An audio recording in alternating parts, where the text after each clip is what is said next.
Welcome to Mom Breaks. This episode is a pause, a personal synthesis and reflection episode. I'm sitting with what's emerged so far and with what it's been like to approach this project with the questions that brought me here in the first place.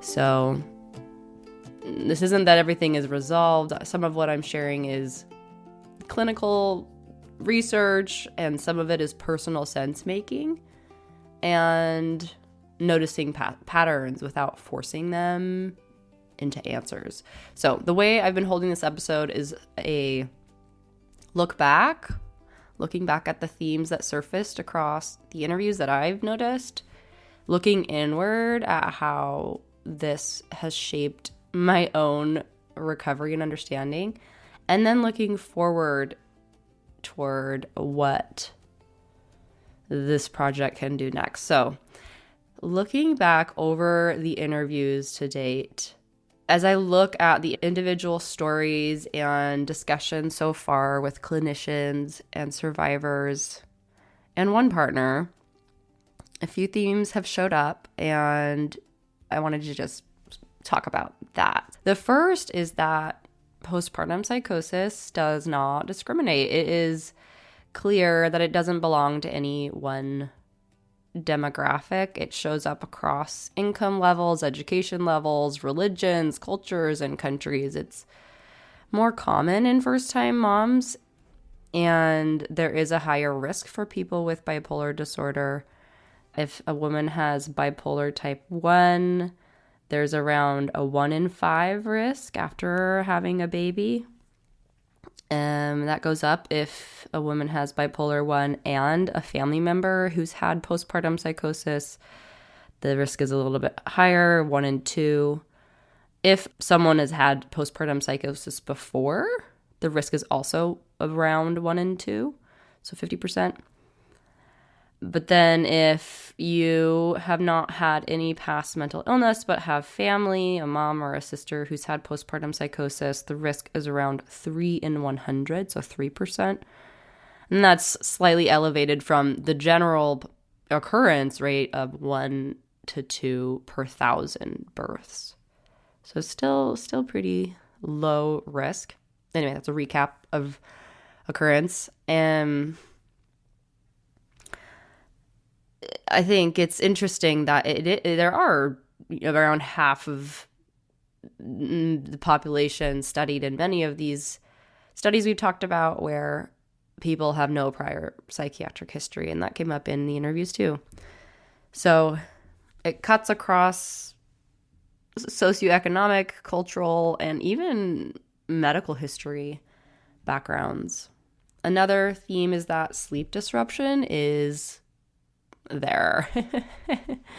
Severe insomnia, not just broken sleep, but not sleeping for some time. It's an early sign and seems to be something that happens prior to anything that feels more intense. So it seems that the signal can be minimized or missed even when women are reaching out for help. So like for me personally, I did reach out to my midwifery, my OBGYN group.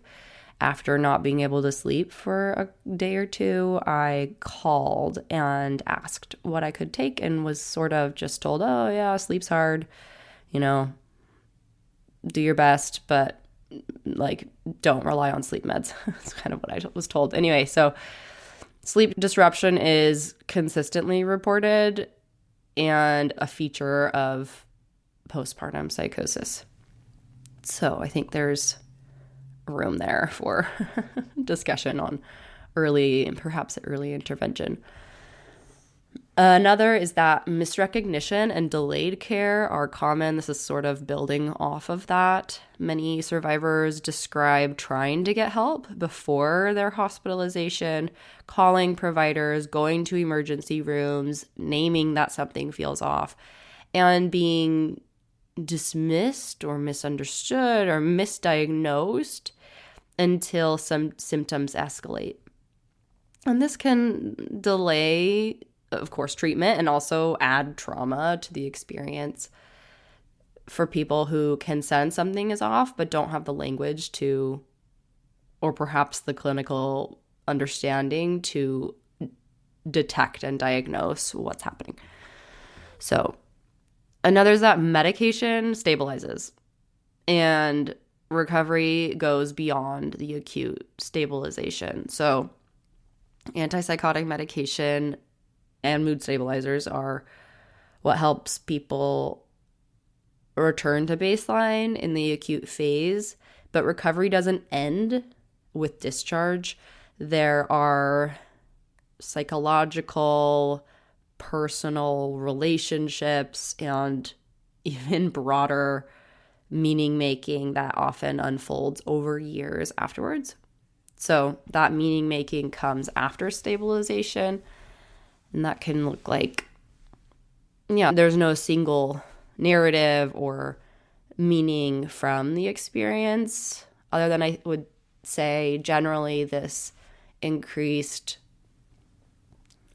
compassion or empathy for mental health and recognizing the need to build in self-care and awareness of mental health needs more than previously.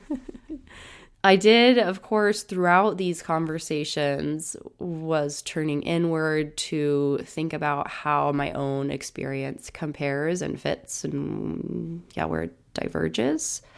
So I wanted to talk a little bit about that because I didn't want to insert my own thoughts or experience into the conversation. I did write down a bunch of questions that I had at the beginning of this project, and a few that I listed in the trailer for this podcast were: why did this happen to me? Could it happen again? Can I trust my thinking? Why weren't my symptoms caught sooner? And can we build systems that do better for families to detect, treat, and even prevent postpartum psychosis? So I wanted to just sit in these questions and talk about my reflections today on why did this happen to me. The answer is it's multifactorial. I don't think I can point to any single one thing. I had struggled with insomnia the year before my postpartum psychosis, and I was under a lot of stress at the time. Sleep loss clearly played a role. I was not sleeping for a few days, and but there isn't a single cause, but there are many that I'm seeing are typical of a postpartum psychosis experience as far as sleeplessness, and then the symptoms, of course. Could it happen again? And can I trust my thinking? Yes and yes. Yes, it could happen again. I am in the category of people where the risk is higher than the typical risk. However, I'm not living in fear of that. I'm curious about, menopause and being aware of sleep issues and being proactive to help my hormones as things shift. But I feel that I have language for warning signs and mental health. I'm able to notice thoughts that are worth investigating or flagging, and I'm more attuned to my sleep. I'm quicker to ask for help. So yes, it could happen again. I'm not feeling fearful about that. Can I trust my thinking? Yes, I do feel that I can trust my thinking. I do also get, I have days where it's harder to concentrate, but I can trust my thinking. I've developed confidence again in my brain. I've had evidence to show that I can think logically. I can think through a plan. I can set goals and meet them. So next question, why weren't my symptoms caught sooner?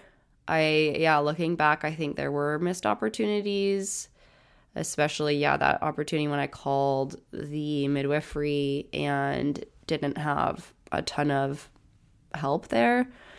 So systematically, I feel grateful that I was able to get the help I did get and have this medical doctor on call in the ER give language to postpartum psychosis early, like shortly after we were there. She gave that language to my husband. And yeah, so I feel like we actually got pretty good care. So an unexpected part of this process was being able to talk through my experience with Dr. Birndorf. And I loved realizing that even experts sit in uncertainty sometimes. So I'll share me sharing the experience and some of her reactions to the details. Yeah. So I'll share a little bit about, so my experience, I had no previous history. Uh-huh. I had a baby, like my 7-year-old didn't have any PMAD experience. Mm-hmm. And then with my second, I had her in 2021, and it was just a highly stressful year. Mm-hmm. And we had just moved, and there were some family stressors for me with my siblings and my parents. And so I developed a very acute, I went to the ER 2 weeks before I was hospitalized for psychosis because How postpartum were you? How old was the baby? Okay, so 2 weeks after my baby was born is when I think it was actually 3 weeks that I cut my hand with a knife on accident, completely on accident. I was sleep deprived. I was doing the dishes, and we had a brand new knife that I cut a watermelon at the side. It was the dumbest thing. I wasn't thinking clearly. Went into I drove myself to the ER and got treated. And I was like, I'm just sleep deprived. I have a newborn. I cut my hand. It was done.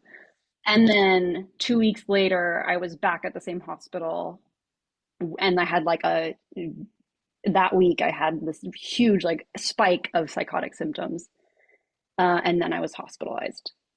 And then I was in the hospital for a week, and they gave me Haldol. Uh-huh. That's an olanzapine-like drug. Yeah. Yeah. First generation. They gave me Haldol and lorazepam, and they discharged me with lorazepam. What?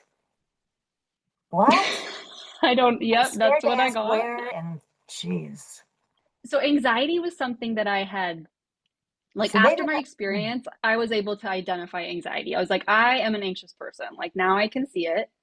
And within a week, my primary care provider was like, you can't keep taking lorazepam. Let's revisit. And so I stopped within a week of being discharged. I was not taking lorazepam. I was doing so much around sleep hygiene and just so intense about lights off, getting my herbal teas. And then I was back at Columbia a few weeks later for the fall semester. So that was my discharge. And I did therapy. So I was doing therapy for the next year, and then so you were okay. So again, I'm constantly humbled by what people are able to do, despite if that, a true psychotic episode. You did not remain psychotic in any way? No. Okay. No, I feel the reality, at first I thought I was going to, I thought the psych ward was this place I was going to receive training. I was having these delusions about where I was and why I was there. And then I had to advocate for myself to pump. And I feel that was this, oh, this isn't some perfect place. This is a psych ward. I feel and my delusions fed into trusting my providers. And so I was taking medication. I was listening to everything and doing art therapy, whatever. Yeah. And within a couple days, I realized where I was. Yeah. I realized that I wanted to breastfeed still, and that I was needing to advocate a lot for myself to do that. Anyway, so then I was trying to get home. Right. And so the Haldol and then the lorazepam and the sleep, the Haldol treats the psychotic thinking, and the lorazepam really probably put you to sleep and quieted your anxiety in your brain, as did the Haldol. And you were able to get out. You didn't take any Haldol after you left the hospital. They didn't discharge me Wow. with that. Just This is really lorazepam. interesting. Okay. Yeah, and as I've talked to other survivors, I'm like, why was I the only one given lorazepam? Like, that's what they sent Well, me home with. yeah, interesting. And you were on the psych, don't even tell me where you were. I mean, I don't want to, I really don't want to pass judgment. I don't know anything about your treatment so much other than what you're saying. And there may have been good reason for all of that, but it seems quite unusual. But you also did Mm. quite unusually well Yeah, I mean, and I didn't didn't know relapse, didn't end up back in the any. hospital. Mm-mm. No, I was too busy studying and being a mom. Okay. When I went into my 6 week appointment finally, because I was hospitalized during my 6 week Uh-huh. like period, like my marker, I did the Edinburgh Depression Scale, and I think I Yeah. was a 7. So I was Okay. like low, but like Yeah. barely in like mild. And to me, I'm like anyone who goes through a general like a general psych ward Yeah. experience might have a No. little bit of like oh, that was wild, and it shook my ego. And also you come out of that with a baby, and for me a toddler, and I was just overwhelmed at life. Yeah. And I was a little like I was surviving, not thriving. Yeah. After my psychosis, I had an aunt Hmm. who was like so compassionate and was like, oh, depression, anxiety run in our family. Like mental health is just so common. And so I actually called her like a couple months ago. And as I was talking to her, she was like, I have an MTHFR variant. Like this runs in our family. Anyway, I talked to my aunt and she was like, yes, like I can speak personally that this is real and it's in our family. And so then now I know I do have some sort of genetic predisposition. I think Hmm. that for sure was there. And maybe there were some stressors around too Yeah, that there played into it. tends to be multifactorial in origin. Like I wouldn't put my money on MTHFR very like that may or may not be related or not, right? Like Okay. there's no one, it's rarely a single thing. It's Yeah. so there are many factors that lead to an illness Yeah. appearing and when it appears and how it appears. Like so, and by Yeah. the way, you've had no symptoms or issues since that hospitalization and, you know, being well I and mean, sort of dealing with the trauma of that. I'm very aware of my mental health now. I Yeah. feel like I have more tools. Yeah. When I read through my hospital record, I had a sort of like panic attack. Uh-huh. But I feel like anxiety continues to be the through line. That feels like the Okay. tools for anxiety, the symptoms of anxiety, like those feel most relevant for me. I just wonder how, like, did you for sure have a postpartum psychosis? Like you were psychotic Oh, in the postpartum, but it's so atypical what you're describing in so many ways. yeah. But it is psychotic. I mean, you can't say that you didn't have a delusional experience and other things, but Yeah. it's very atypical. It's atypical. Also, not the treatment, like, Haldol's fabulous, just an older drug. I get Hmm. the lorazepam, they were using that. So it makes me think, boy, they saw a lot of anxiety to be using that, and then you were never on a drug after either of those. That's very unusual. So it doesn't, Yeah. so do I think you have bipolar? Doesn't sound like it at all, by the Yeah. way, right? Yeah. I Like mean, I'd want to know family history. I'd want to know a whole bunch of other things. And I'm not saying you won't. I mean, people that this isn't a first the end. something, right? No, like we all have things, right? And they reappear and they, are episodic and sometimes are chronic and who knows? But it is really interesting. Your course of illness, what you're describing really is quite interesting. Yeah. It's not classic. I don't know if you got pushed for other reasons and got psychotic, but it was much more anxiety and sleep deprivation, like that it was based. I don't know because just your Yeah. response, you're so quickly congealed, right? And then didn't need anything. Yeah. I think something that I'm interested in is spirituality and Uh-huh. psychiatry. Something Yeah. that no one asked me about was what I was going through, which was Mhm. an existential crisis around my religion. Wow. At the Like, time, like yeah, separate from this. like my husband told me he didn't believe in God or he wasn't sure about a God, and we were both raised Mormon, and I had this like mind Wow. expanding, like I am letting go of a religion that Oh my I God. thought was real, and like it was like a so my delusions were very religious Yeah. and not really about my baby. But that also was really true in your life. That's so interesting. Wow. Yeah. So, Wow. but that was never part of the conversation. Like, I mean, religion's not really something we talk about, No, right? but the question would should have been like, what stressors are happening in your life? So, and you might have said, my husband and I are having this really difficult Spiritual or interesting journey. spiritual journey right now. Well, and I would, boom, like that's important information. All right. What I took from this wasn't doubt, but rather permission to explore different explanations for my experience. I think that diagnostic categories are tools, they guide treatment, but they don't define the reality of an experience. So, whether my episode fits neatly into postpartum psychosis or brief psychotic disorder, the care I received worked and the experience was real. I do think it would be interesting to hear or see whether future standards of care includes the ability to detect, a woman who has a psychotic experience in the postpartum period who might not need the same long-term medication or care, and how to distinguish that from a more true, I guess, postpartum psychosis experience. So those are some of my reflections there. I think this diagnostic uncertainty is part of why it's so important to get postpartum psychosis more clearly defined as its own entity.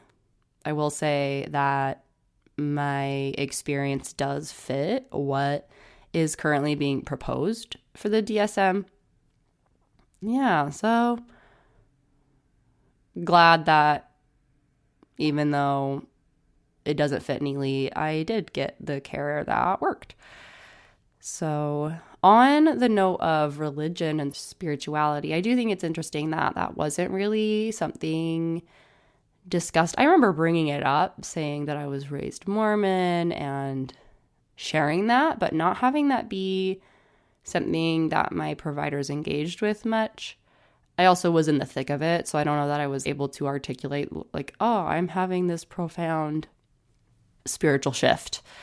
Yeah, but I had this big question around people who go through postpartum psychosis, the impacts onto their religious or spiritual beliefs. And I thought early after my discharge, I was like, I wonder if other women who go through this also have a sort of mind expanding experience that broadens their spiritual horizons and shifts their religious identities. That's not necessarily the case I've seen.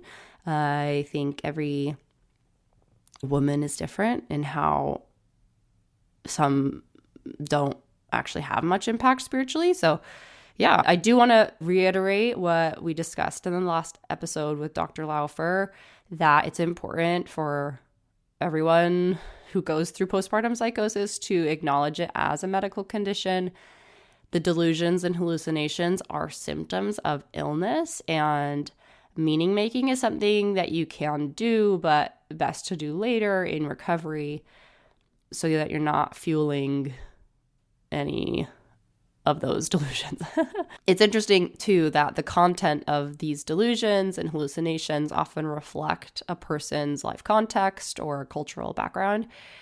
Though with some exceptions, I think I've heard of a survivor who identifies as atheist, but her delusions were filled with God-centered themes, praying and religiosity, even within the context of being atheist. So Yeah. Some things I think are unexplained, but I mean, that's also just a theme, is that religiosity can surface in postpartum psychosis experiences.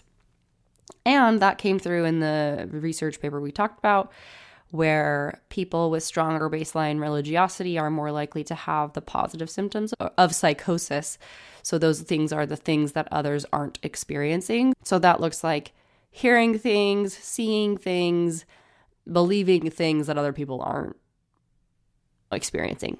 And that's not because religion causes psychosis, but because the brain reaches for familiar frameworks when it's under stress. And yeah, understanding this and reading that particular research paper helped me note down and acknowledge more officially that my delusions were a symptom of a disorder and not spiritual messages. I am interested in this topic of how women go forward and approach spirituality, and this came through in the questions that I was asking in these interviews. I held 2 clips to share in this episode. The first is Rowena, and I'll share her thoughts here. So after I went into psychosis the first time when I was 18 years old, I actually went out of that experience becoming more spiritually connected, definitely more so in a Catholic sense. I was raised Catholic, went to Catholic school all up until college.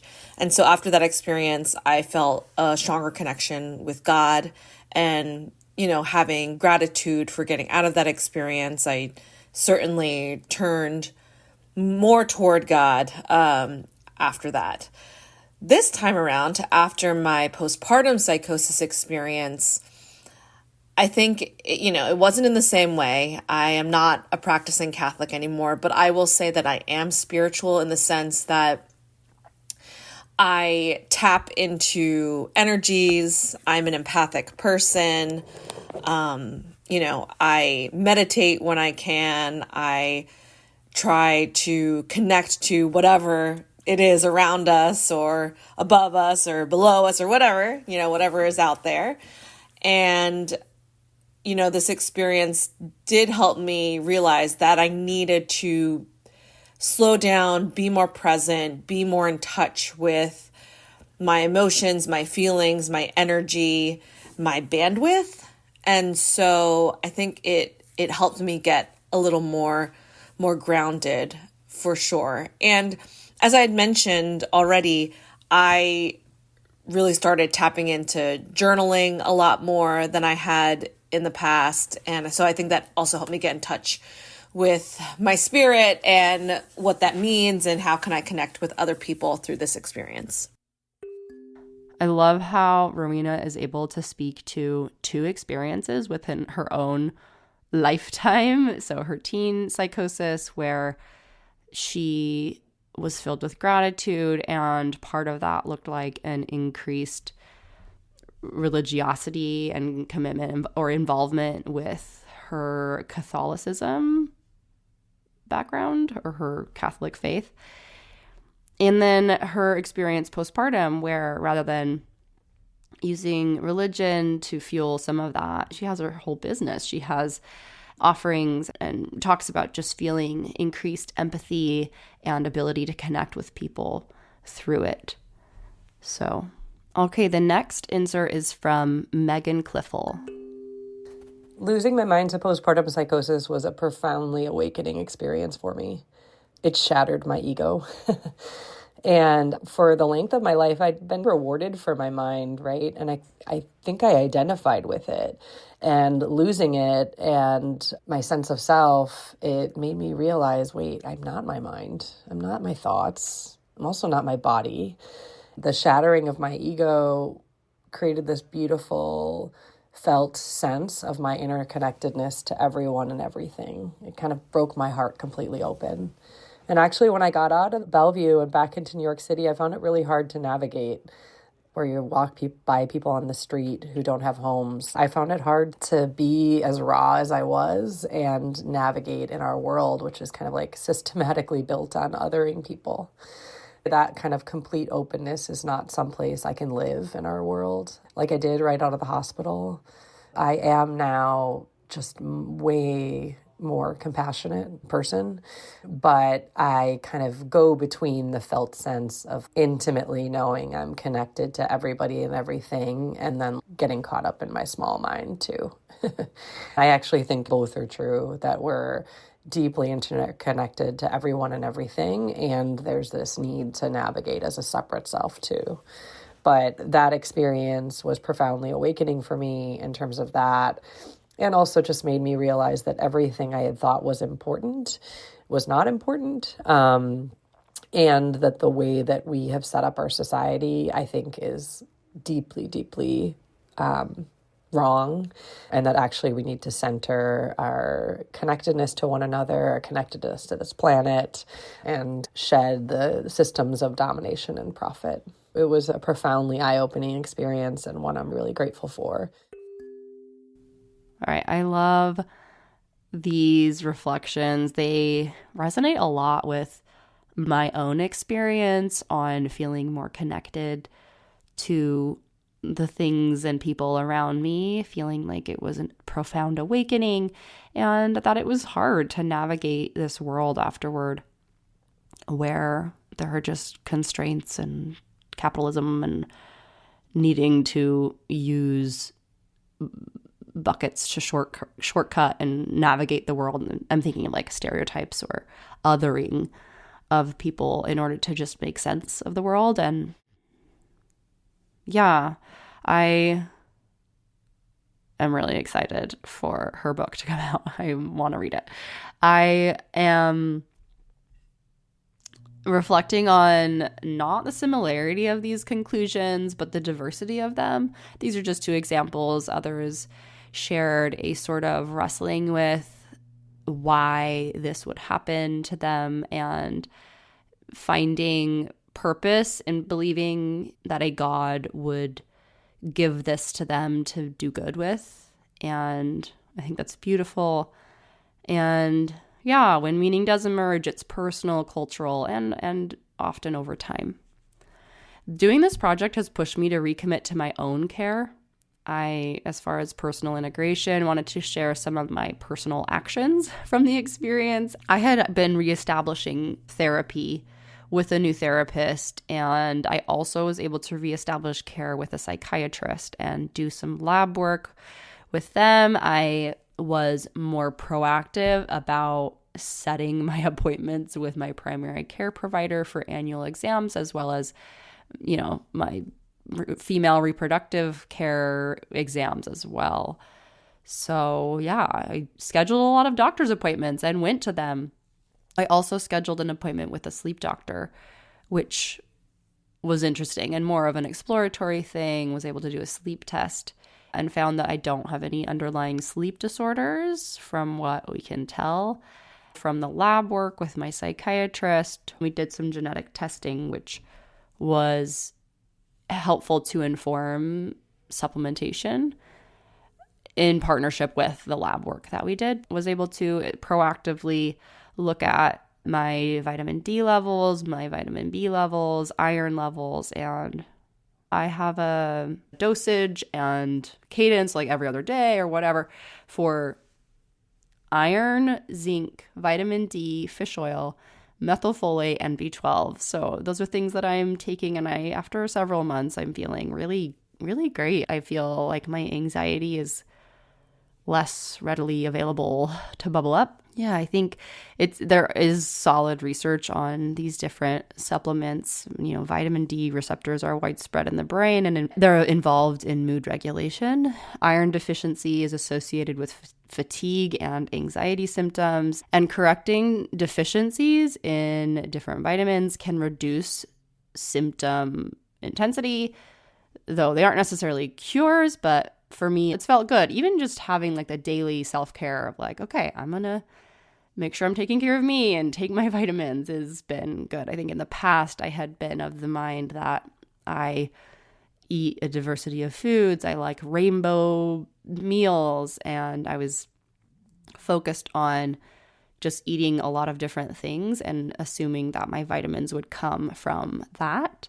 And yeah, this has shifted that approach. I know that the supplement industry is not necessarily regulated and you can over supplement. So it was good to do this in partnership with a psychiatrist who helped create a personal plan. So another evidence-based recommendation I wanted to share that I wish someone had shared with me is THC. So cannabis, there's strong evidence linking THC use with increased risk of psychosis, especially in vulnerable individuals. So I think if you've had psychosis, maybe steer clear of it. It worsened anxiety for me, at least in one case.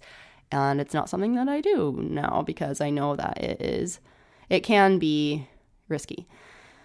On substances, I also remembered that I was doing something, this is total footnote. I was taking placenta after the birth of my second, and I had done it with my first. My doula had offered encapsulation where she steamed and like put them into capsules, and I was taking it as I felt like I needed support with hormones. And then with my second, because we had done it with the first, we were like, oh, why not? We didn't have the resource of getting it encapsulated, so we just took the frozen placenta home, which looking back, I am blown away that we did this. My husband chopped up and put into an ice cube tray, and I would just crack an ice cube or two out into a smoothie. And it was really gross, so I didn't do it that many times, but I did do it. And so, yeah, that was when I looked at the evidence, and there is not a lot of evidence of any benefit here. There are randomized controlled trials with placebos that show no real evidence for mood regulation or help with fatigue through iron levels, or so I guess some think it can help with milk production and newborn weight gain. So yeah, there's not great evidence here. I wish I would have looked at this and known of the potential risks too. Systematic reviews have found no clear benefit. And so I think that is a no. I also wasn't talking about it. I don't believe I was sharing that with my providers, like my midwifery. I don't think we talked about that at all, which is not great. Please talk with your providers and know what the research says. Okay, as I look forward, I do think another theme I want to explore is the role of partners and close family. So long before diagnosis or hospitalization, there was someone noticing change in real time. Supporting partners to recognize warning signs and to act feels important and like a solid path to supporting intervention in the future. I will say that this project has been entirely a fun side project for me, and I have been funding the different platforms that I need to host the podcast just on my own. I don't have any funding, and so I do foresee putting a bow on it after the partner conversations. So I mean, unless something changes, that is the plan. Been so grateful to be doing this. I've learned that recovery doesn't come from certainty necessarily. It comes from support and self-care through sleep, medication when needed, and permission to make sense of it all slowly and according to your needs. So I will put in the show notes some of the reviews mentioned. I'll link the religiosity and psychosis studies, the THC and psychosis review, the placentaphagia randomized controlled trial, and some of the occurrence rates that we've discussed before. Okay, with that, that is a wrap on my ramblings for this episode. Thanks for listening. Be kind to your mind.